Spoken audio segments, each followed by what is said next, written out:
Assalamualaikum warahmatullahi wabarakatuh. Selamat siang semuanya. Semoga kalian yang sedang menonton video kali ini dalam keadaan sehat walafiat. Baiklah, saya akan sedikit menjelaskan materi mengenai rumus dan perhitungan rasio keuangan. Sebelum saya menjelaskan mengenai materi tersebut, izinkan saya terlebih dahulu memperkenalkan diri.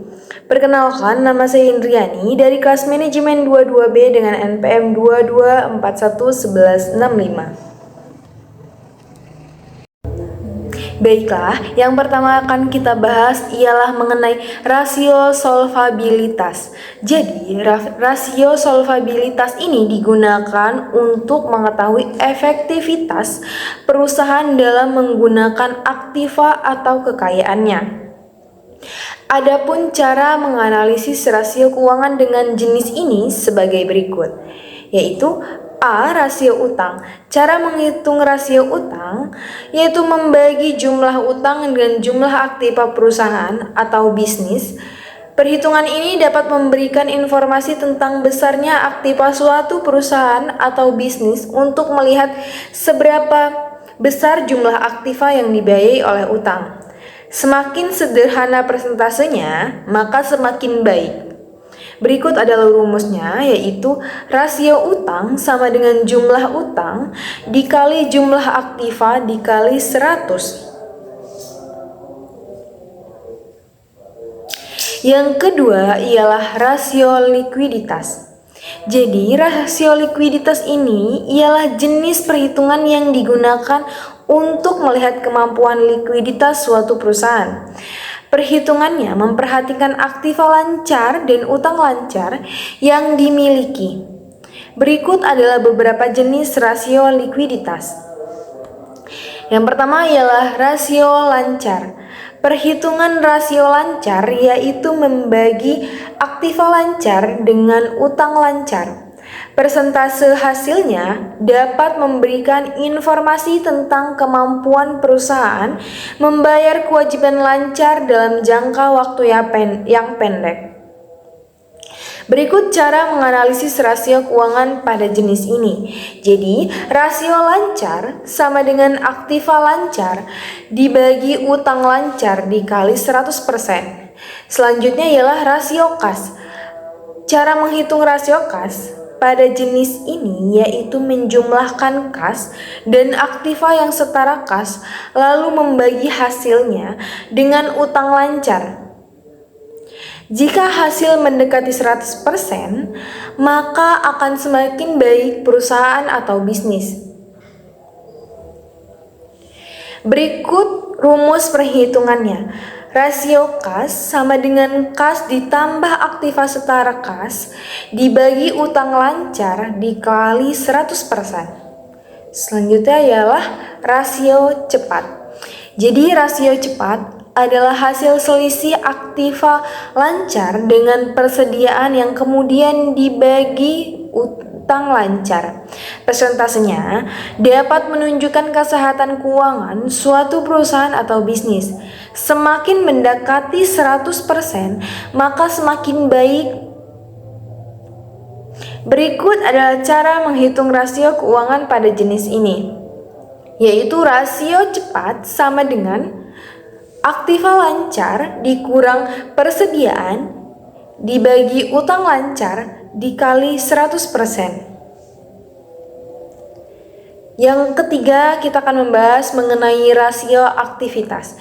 Jadi, rasio aktivitas ini digunakan untuk melihat produktivitas aktiva-aktiva yang dimiliki dalam perusahaan atau bisnis. Jadi, adapun beberapa jenis rasio aktiva, yaitu yang pertama ialah rasio perputaran persediaan. Jadi, rasio perputaran persediaan ini digunakan untuk mengetahui likuiditas perusahaan. Semakin tinggi rasio yang dihasilkan, maka semakin baik pengolahan persediaannya. Berikut cara menghitungnya. Rasio perputaran persediaan sama dengan harga pokok penjualan dibagi persediaan.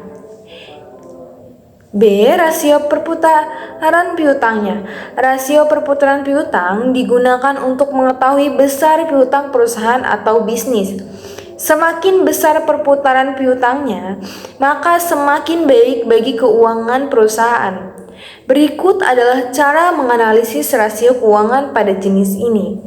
Rasio perputaran piutang sama dengan jumlah piutang dibagi rata-rata piutang. Selanjutnya ialah rasio perputaran aktiva tetap. Rasio ini menunjukkan kemampuan perusahaan dalam menghasilkan penjualan dengan menggunakan aktiva tetap. Semakin besar rasionya, berarti semakin baik keuangan perusahaan atau bisnis. Cara menghitung rasio keuangan pada jenis ini adalah sebagai berikut. Rasio perputaran aktiva tetap sama dengan penjualan dibagi aktiva tetap. Lalu, rasio perputaran total aktiva. Cara menghitung rasio ini adalah dengan membandingkan penjualan dengan jumlah atau total aktiva perusahaan. Total aktiva terdiri dari aktiva lancar dan aktiva tetap. Semakin besar rasionya, maka semakin baik. Berikut cara menghitungkan rasio perputaran. Rasio perputaran total aktiva sama dengan penjualan dibagi aktiva, dibagi jumlah aktiva. Yang keempat ialah rasio profitabilitas. Rasio profitabilitas ini digunakan untuk menghitung laba suatu perusahaan atau bisnis. Perhitungan rasio ini dapat digunakan dalam beberapa jenis. Yang pertama ialah rasio margin laba kotor. Jenis rasio ini digunakan untuk mengetahui perbandingan antara laba kotor dengan penjualan. Semakin besar hasil rasionya, maka keuangan perusahaan semakin baik. Berikut cara menghitungnya. Rasio margin laba kotor sama dengan laba kotor dibagi penjualan.